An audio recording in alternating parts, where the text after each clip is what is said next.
What's good, YouTube? Nappy192 here, back again, once again, and today, people, we have another Pokémon X and Pokémon Y Wi-Fi battle for you guys. Today's battle is against PKSparkxx, the veteran Pokemon trainer himself. A lot of you guys may not know this, but what PK actually did on YouTube before he became Mr. Mario, because there's a lot of Mario LPs now, he actually was really big into competitive battling. So PK is like the veteran of the group right now, and I told him, I said, every day I want to battle you, because the only way that you're going to get better is to actually do it. Repetition is the mother of retention. The only way you're going to get better is to actually do it. So I told him, I said, I want to battle every single day with you, and this was one of the better battles that I have with him. I don't want to spoil it for you guys or not. But anyways, so he leads off with his Charizard Y, going for the hyper offensive Charizard Y, trying to get that weather up, and even the Fire Blast does a clean 70% to the Rotom Wash. Scrub-a-dub, come on back, man, come on back. I got the Hydro Pump off on him, and it was a crit. I'm pretty sure it was a crit, so I got a clean 70% off with a Hydro Pump in the sun, which was pretty nice for me. So I go ahead and swap out to Drax, and I'm really scared right now. Because the benefit to swapping out to Drax, number one, is I change the weather so he doesn't get that drought boost for his Fire Blast and shit. But he withdraws his Charizard Y, which automatically sends like a red flag off in my head that what his moveset might be. So that tells me that right now I'm kind of sort of walling his Charizard Y with my T-Tar. So I like that, because I really like running T-Tar. He's really useful. So out comes his Chestnut, which completely just eats up. He just completely eats up the fucking Stone Edge. Like, it's not even funny. Not even funny. A stab Stone Edge in Sandstorm just gets gobbled up by this Chestnut. So, anyways, I go out to our Gengar here. I gotta get a new Gengar. I really do. Because this Gengar, he's just shiny and he's got like 2 or 3 decent IVs. But he's really not like the best for competitive play. So I need to get a new one and train him up as well. But I decided I was going to go ahead and swap him out, because if he goes for a fighting type move on the T-Tar, Gengar would be able to just take it. It would be good. I can get the Mega Evolution off. The stat changes would be good from here on out. And I go for this Shadow Ball, again, with the same idea that it's stab. It's going to fuck up anybody on this team, or at least do some damage to anybody on this team. But I'm not really trying to fuck with this Muck right now. I'm really not trying to fuck with this Muck right now. PK is the only man I know that runs a Muck on his team. And I don't know how much luck he's had with it or not, but I like how the Muck is like straight flipping us off right here. Like, just straight, like, no fucks are given. No fucks are given at all. But anyways, the Sandstorm goes down. The Shadow Ball is not enough to kill him, because he's rocking the Black Sludge or some shit. If he didn't have the Black Sludge, it would have been gone. But I know he's rocking that Shadow Sneak, and I don't want our Mega to be gone just yet. So I go ahead and swap it out, bring back Drax out real quick. So if he goes for the Shadow Sneak, it's not going to do a damn thing, man. It's not going to do a damn thing. And on top of that, we get the Sandstorm back up, which really ends up being a very crucial thing in this entire battle. I'm not even gonna lie. It's the Sandstorm plays, you'll see how efficient they are. That's the best way. I don't even know what to say. You'll just see what it is. But anyways, Drax gets all that HP back from the Shadow Sneak, running them leftovers. I love it. This T-Tar is actually an adamant T-Tar with, I think, HP and speed, EV investments or some shit like that. So he's not the best T-Tar out there, but he's more so aimed for power. So I go for the E-Quake, hoping to kill whatever he sends in. Again, it's the same idea with the Shadow Ball. Just do as much damage as I can. But out comes his Chestnut. And this Chestnut is retarded. PK, I hate your Chestnut with a passion. I hate your Chestnut with a passion. But just like in the last battle I uploaded against Wildcat, Talonflame is such a key player in this entire match. I love Talonflame. If I could get a 5 or 6 IV Talonflame that's shiny, adamant Gale Wings, my god, I would absolutely love the person that sent that to me. So if you have that, or you can breed it, shoot it my way. I would absolutely love that. But if it doesn't happen, it doesn't happen. Talonflame's still a monster without being shiny. But still, this is where the biggest stall portion of the battle comes in. Because I'm sitting here looking at his moveset, trying to figure out everything that his Chestnut can do. And he's really not doing much of anything to my Talonflame at all. Seed Bomb doesn't do jack shit. He's got Leech Seed, we saw already. He's got Spiky Shield too. And what was his last move?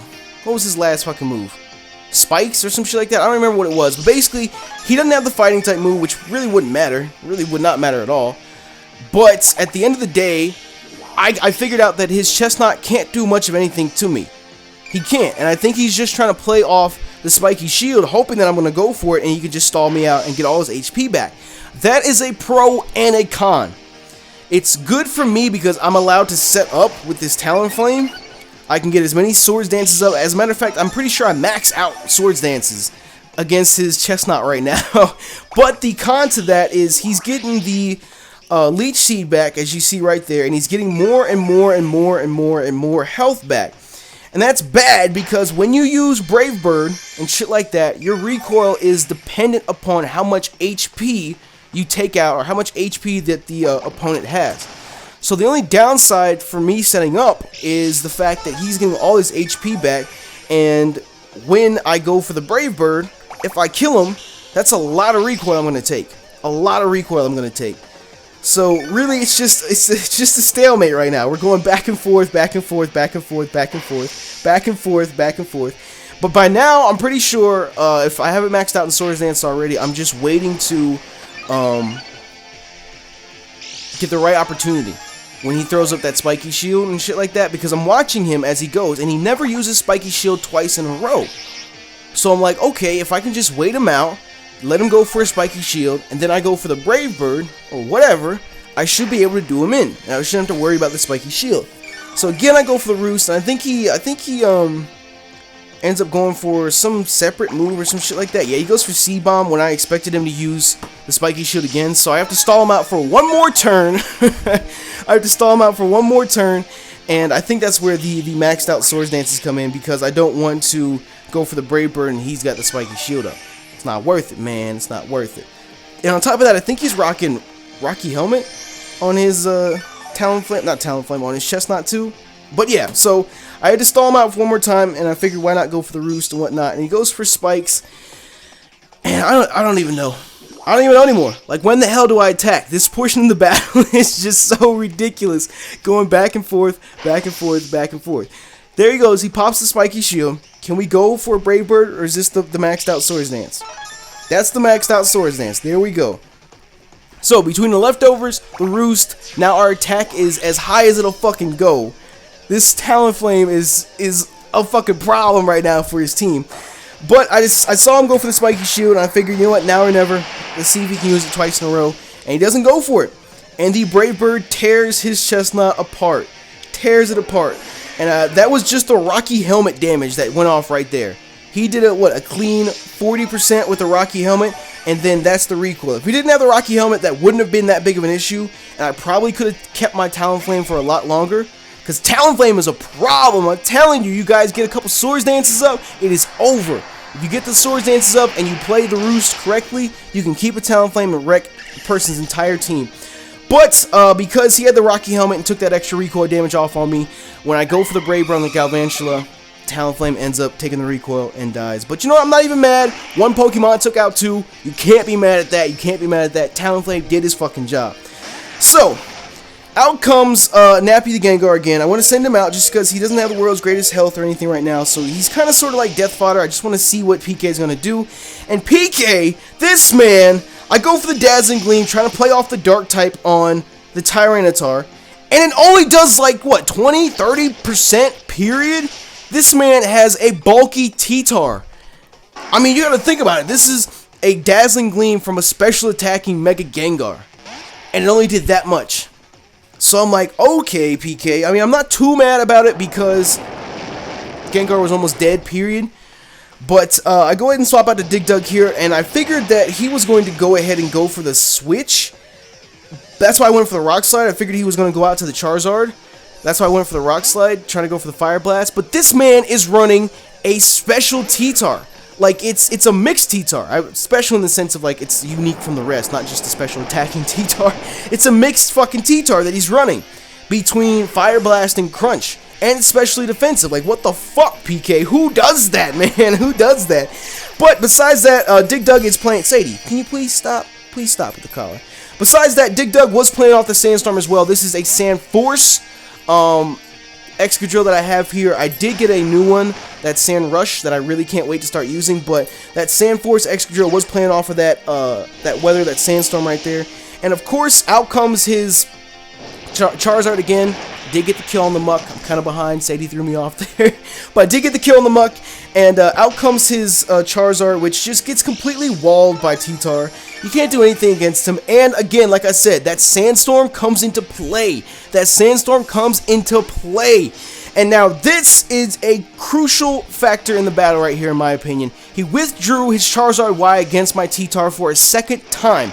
That tells me he is not rocking Focus Blast on his Charizard Y. I know a couple people do that. He said doo-doo. I know a couple people actually do run Focus Blast on their Charizard Y, and if he did have that Focus Blast, this entire battle would have gone differently. I know PK's told me before he doesn't really like to fuck with Focus Blast too much because he misses with it a lot, but for real, right then and there, if he would have gone for a Focus Blast with the Charizard Y, he would have completely destroyed, demolished my fucking T-Tar, and this entire battle would have gone differently. But I go for the Stone Edge there just with the idea that try to do as much damage as I can because I didn't think I was going to outspeed him. And I thought that it was going to be over for T-Tar, but he goes for the Equay, and I predicted it. I saw it coming, man. And I go out to the Rotom. Levitate, of course, doesn't let me get hit by ground type moves, and that right there, people, that was crucial as well. His Rock Slide missed. His Rock Slide missed. A Rock Slide. I don't know if he's got I don't remember off the top of my head. This is Mold Breaker or Sand Force or whatever, but Rock Slide from a Swords Dance Excadrill missed. That was important. That was important. That was game changing. And I get the Will-O-Wisp off, but it doesn't even matter because the Hydro Pump smashes him. And then last but not least, out comes his little Charizard Y, still changing the sun. I think it's so funny because Charizard Y is what he led off with, and that's the only thing that he's got left right now. And I'm just like, PK, man, I'm sorry. I'm sorry. I did not mean. It was just everything fell into place. He got unlucky with the couple misses that he had, and again, out comes the Sandstorm fucking with his sun, and the Fire Blast missed. Not that it would have done anything to me anyway, but I'm pretty sure we go ahead and wrap this up with a Stone Edge, and that's game for PK. But besides that, you guys, check out PKSparkxx. His link will be in the description. He's an amazing Wi-Fi battler. He does a lot of Pokemon stuff over on LumioStation. Link to LumioStation will be in the description as well. So go check him out if you can. That Dragon Dance on T-Tar, that's the best Dragon Dance animation. I don't care what anybody says. T-Tar makes it look so badass and amazing. But yeah, but besides that, the Charizard's dead, and the Dragon Dance T-Tar, don't matter what you do, he's gonna sweep. He's a sweeping machine. So yeah, down goes his T-Tar as well, and that is game. But besides that, you guys, if you enjoyed the Wi-Fi battle, make sure you smash that like button for me. And yeah, that's about it. Do Emerald tomorrow, and we out this bitch. Oh wait, we're still not done? What the hell? I'm not staring at the screen the entire time, like I'm walking around like thinking about what was going on in the battle.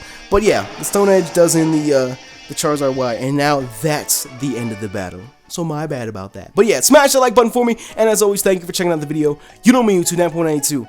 I'm out.